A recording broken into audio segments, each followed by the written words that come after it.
Well, good morning. We are undertaking the largest revitalisation, the largest modernisation, the largest investment in Australia's Navy since the Second World War. We're giving you, the men and women of our Navy, the capabilities to keep our borders secure, to keep us safe in times of greater uncertainty and greater risk. We are building 54 naval vessels. That's our commitment. And today we're announcing that we have selected Lürssen as the designer and prime contractor for 12 offshore patrol vessels. These vessels have 3 times the displacement of the current Armidale-class patrol boats. These are substantial vessels which will be a vital part of our Navy's capability in keeping us safe. They will be built in Australia, by Australians, with Australian steel, keeping Australia safe. And they will give you the capability you need to do so. And together with the 9 future frigates, the 12 future submarines, and the 21 Pacific patrol boats, which are being built now, right now, they are going out to our neighbours as part of their maritime security. 54 vessels. That is our commitment. I noticed there was a 10-year anniversary today.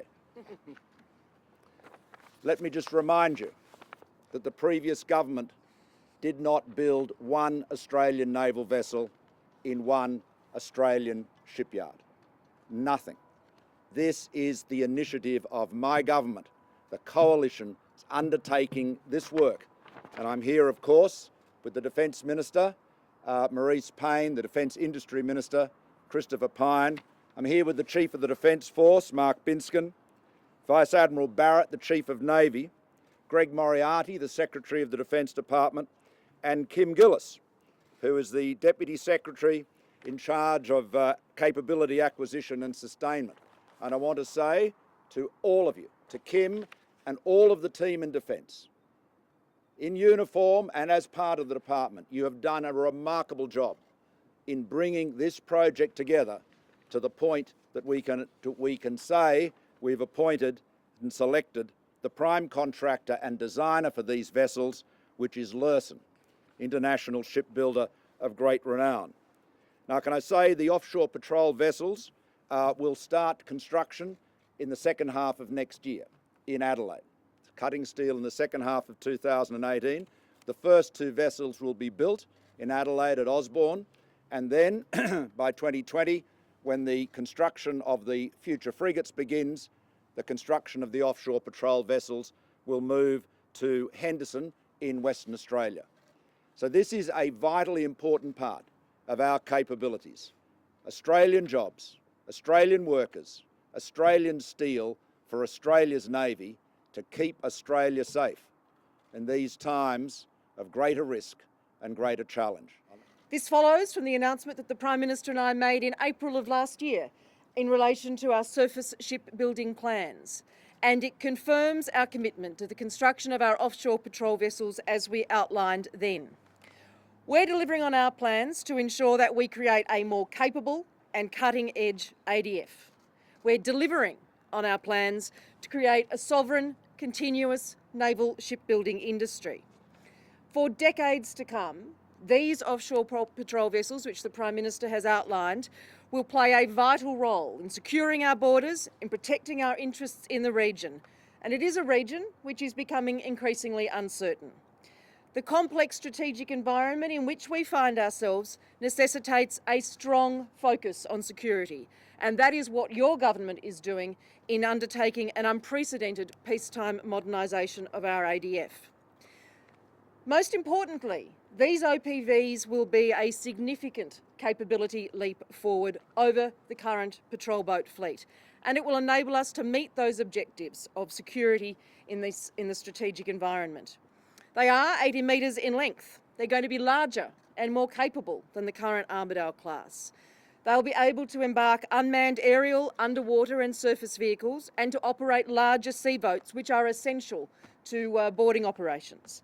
They will conduct enhanced patrol and intelligence and surveillance missions, search and rescue, humanitarian assistance and disaster relief and border protection missions, whether that is in peacetime or in conflict.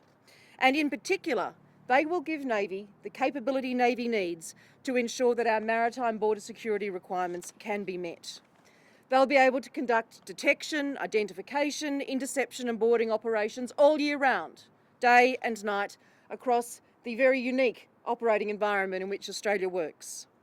They will be able to undertake extended operations with enhanced range and endurance to support ourselves further from our shores, particularly and importantly across maritime Southeast Asia, the South Pacific, the Indian and Southern Oceans, and the traditional areas with which we are all familiar in Northern Australia, such as the tropics in the cyclone season. As we've already announced, we have a Saab Australia-developed 9LV combat management system being mandated in the offshore patrol vessels. That's part of our enterprise approach to this capability to combat management systems and will ensure commonality across Navy's minor fleets. That commonality is very important for us. It helps to reduce training requirements. It ensures we have the best Indigenous developed capability across all of our ships.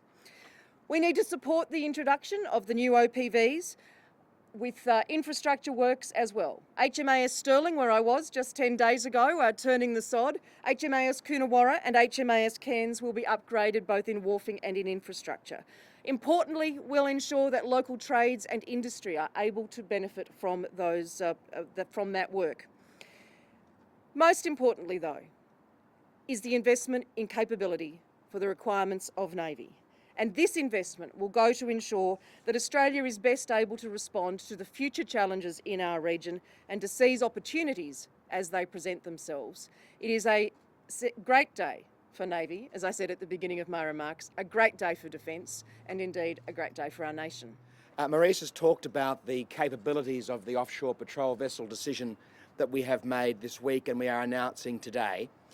Today is a great day for Australian sovereign shipbuilding.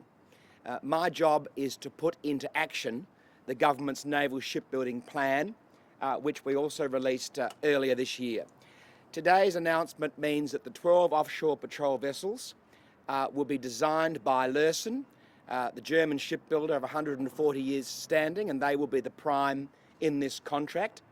But for Australian naval shipbuilding, we are putting into place the vision that the Prime Minister has brought to our defence industry and to defence since he was Prime Minister, so that the Australian Submarine Corporation, the ASC in Adelaide, will build the first two of these offshore patrol vessels, filling in Labor's Valley of Death as much as we possibly can.